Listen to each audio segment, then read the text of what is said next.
Sebelum kau masuk, jawab dulu pertanyaanku. Siapa sebenarnya dirimu? Aku adalah anak panah ayahku. Aku harus mandi darah. Tapi kemuliaan tetap menjadi milik ayahku.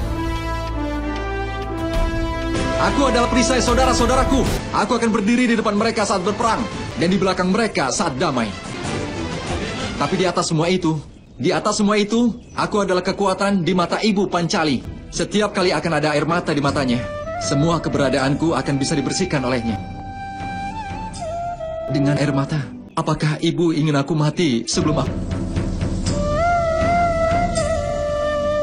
Kau jahat sekali, Subhadra. Katakan padaku, kenapa kau melahirkan anakku? Permata mungkin lahir dari sebuah batu, Kak. Tapi mereka dimaksudkan untuk menghiasi kerajaan. Dia adalah anakmu. Dia memang milikku. Dan sampai akhir waktu, nama anakku akan selalu abadi. Abimanyu. Abimanyu. Abimanyu.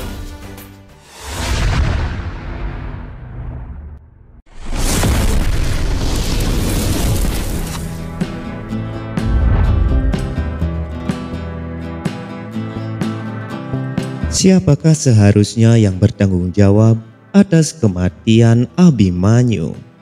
Apakah Raja Anggakarna yang katanya tega menghujamkan pedang ke tubuh Abimanyu setelah seharian menahan sakit karena siksaan di Kurusetra? Atau benarkah kematian Abimanyu karena kecurangan Jayadrata sampai Arjuna begitu mendendam Jayadrata setelah mengetahui putra tercintanya telah tewas? Atau justru kematian Abimanyu tidak dengan kecurangan siapapun? Artinya Jayadrata sama sekali tidak bersalah. Lalu bagaimana bisa dikatakan demikian? Temanku Karna, tugasmu adalah untuk menghabisi Abimanyu. Saatnya bagi kita untuk menghentikan Pandawa. Apakah ada senjata khusus? Ada satu senjata khusus. Untuk hari ini, Jayadrata. Lupakan gada itu. Meski kau mengangkat gunung dan melemparkannya padaku, aku jamin kau tidak akan bisa melukaiku. Aku telah mendapat sebuah anugerah dari Mahadewa. Hari ini, aku mampu menahan seluruh pasukanmu Pandawa. Aku akan membalas penghinaan pada diriku dengan segera menghabisi Abimanyu. Wahai putra Pandu. Tunggu Abimanyu, cepat kembali. Jangan bergerak lebih jauh ke Cakrabyuha. Jika kau membalikan punggungmu hari ini dan melarikan diri dari kami, maka ayahmu harus menyembunyikan wajahnya. Kau bisa memilih mencegah kehancuran dari pasukanmu atau kematianmu sendiri, anak muda. Lihatlah, Kak. Anak ini terlihat seperti seekor tikus yang berdiri di antara sekawanan gajah. Demi semata-mata menghabisi seekor tikus, itu banyak gajah yang harus datang ke sini. Dan selama aku masih bisa bernafas, aku akan tetap terus bertempur. Aku akan menghabisinya dengan hanya satu panah saja. Dia bukan setan yang harus aku siksa. Temanku Karna, makin banyak siksaan yang dia dapati, maka para Pandawa pasti akan menjadi makin lemah. Saat matahari tenggelam, anak muda ini harus dipastikan sudah mati. Buat luka-luka kecil pada diri. Abimanyu, sang putra Arjuna, sebenarnya adalah titisan putra rembulan. Namanya adalah Warcasa. Ia ditakdirkan turun ke dunia selama 16 tahun saja, sebab sang ayah Dewa Bulan tak sanggup menahan rindu yang berlama-lama atas kepergiannya ke dunia.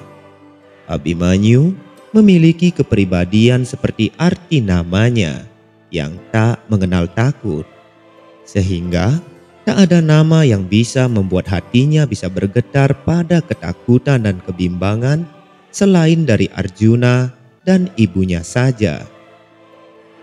Ia senantiasa bersikap layaknya awan bagi para saudaranya, menjadi perisai terdepan di kala perang tiba dan menjadi payung di kala hari damai sejahtera.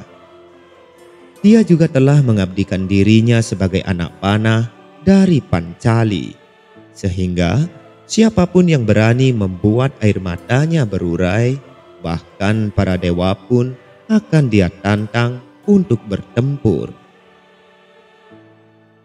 Abimanyu, pewaris raja dengan keberanian setinggi langit, menyandang kekuatan Bima, keberanian layaknya Arjuna, ketampanan seperti Nakula, kepandaian mirip Sahadewa, dan budi pekerti seperti Yudhistira.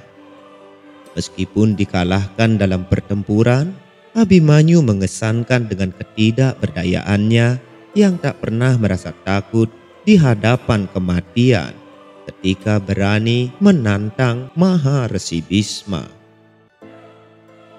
Abimanyu, saat pasukan Kaurawa membentuk formasi Cakrabyuha, menawarkan dirinya untuk merusak formasi itu, meskipun hanya tahu cara masuknya saja, karena ibunya yaitu Subhadra tertidur ketika Arjuna menjelaskan tentang kelemahan formasi itu. Pada saat Abimanyu memasuki formasi perang Cakrabyuha, Jayadrata menjadi penghalang, dan bahkan Bima sendiri tak bisa mengalahkan Jayadrata pada saat itu yang sudah menerima anugerah dari Dewa Siwa. Terpisah dari sekutunya, Abimanyu menembus Cakrabyuha seorang diri, tegah perkasa tanpa rasa takut. Di tengah formasi, Abimanyu menatap Drona yang gusar, memahami kewajiban Drona pada Duryodhana. Seorang diri, Abimanyu menantang para kesatria terkuat dinasti Kuru saat itu, memancarkan aura singa muda dengan keberaniannya yang melampaui samudra. Dalam perangkap mematikan itu, Abimanyu sadar kematian menjemput. Teriakan putus asa pamannya, yaitu para Pandawa, memohon belas kasihan. Tapi Duryodhana tak bergerak. Pandawa mengubah permohonan menjadi doa agar Abimanyu segera diberi kelegaan. Namun Duryodhana tetap tak berbelas kasih. Tubuh Abimanyu berbalut luka, sampai tetesan darah terakhir hendak mengalir dari tubuhnya yang telah dipenuhi ribuan anak panah. Maka Raja Anggakarna dengan berat hati mengambil pedangnya dengan terpaksa. Dihujamkannya pedang itu ke perut Abimanyu untuk segera melepaskan jiwanya ke nirwana. Lalu, siapakah sebenarnya yang bertanggung jawab atas kematian Abimanyu?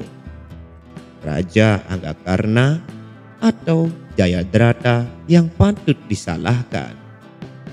Sebenarnya, Abimanyu gugur tidak dengan kecurangan siapapun.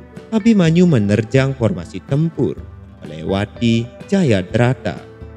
Jelas saja Jayadrata yang kebobolan memperbaiki kesalahan dengan menutup formasi, menghadang Bima, Nakula, Sahadewa, Yudhistira, dan yang lainnya di luar formasi. Lalu Abimanyu mulai menyerang inti formasi, termasuk perwira-perwira utama seperti Aswatthama, Dursasana, Salya, dan sebagainya. Tentu saja kesulitan bagi perwira-perwira tersebut melayani Abimanyu sambil mempertahankan formasi, sampai Dronacharya menyuruh Raja Anggakarna menembak putus busur Abimanyu. Keadaannya jadi terbalik. Kesannya Abimanyu yang dikeroyok. Padahal kita tahu formasi tempur sebagai satu unit. Kenapa hanya karena satu kereta perang lawan menerobos masuk, lantas formasi dibatalkan, harus melayaninya satu lawan satu? Lalu apa salah Jayadrata? Tentu saja tidak ada. Bahkan dia tidak pernah melihat lagi bagaimana Abimanyu gugur.